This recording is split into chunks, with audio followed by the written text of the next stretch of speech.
कुछ तथ्य है जो आपके व्यूअर्स को पता होने चाहिए।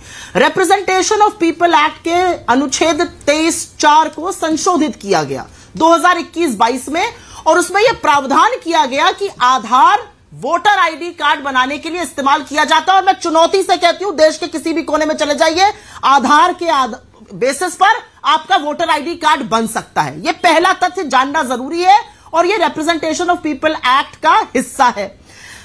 प्रशासनिक आदेश आता है कि नहीं जी आधार नहीं माना जाएगा, तो प्रशासनिक आदेश ऊपर माना जाएगा या संविधान ऊपर माना जाएगा, एक कानून ऊपर माना जाएगा, यह दूसरी बात है।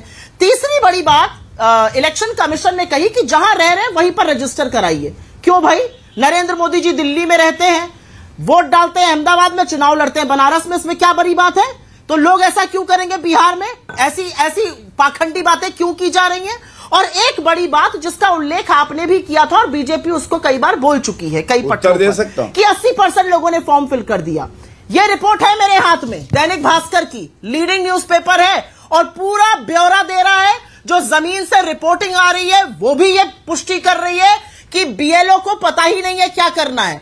बीएलओ रिजाइन कर रहे हैं क्योंकि उनके ऊपर इतना ज्यादा प्रताड़नाएं और तनाव बताया जा रहा है किसी तरह से फॉर्म फिल करने का। सेंटर में बैठ के मनमर्जी से फॉर्म फिल हो रहा है, और यही नहीं, अवैध वसूली की जा रही है, रिसीविंग फॉर्म नहीं दिया जा रहा है, प्रशासन कह रहा है रिसीविंग फॉर्म दे रहे हैं, लोग कह रहे हैं ऐसा कोई फॉर्म नहीं मिला है। ये असलियत है। और एक चीज मैं जरूर कहना चाहती हूं, और ये कहनी यहां पे एक बात, अंजना जी, अब भाषा पे बहुत चर्चा हो गई, मुझे भाषा पे चर्चा के बारे में सिर्फ एक चीज कहनी है।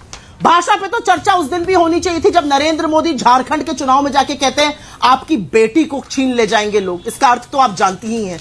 जब वो मुसलमानों को कहते हैं कि वो मुजरा करने वाले लोग हैं, वो आपका मंगलसूत्र छीन लेंगे, ये भाषा है। और नीतीश कुमार ने जो सदन में खड़े होकर सेक्सुअल रिलेशनशिप पर भाषा बोली थी, वो मैं यहां पर रिपीट नहीं कर सकती हूं। भाषा की मर्यादा को तार तार आप करते हैं, वोट पर प्रहार आप करते हैं, वोट पर डाका आप डालते हैं, और यह लोकतंत्र के खिलाफ सबसे बड़ी साजिश है। एक प्रशासनिक ऑर्डर से कानून की अवमानना की जा रही है, यह असलियत है।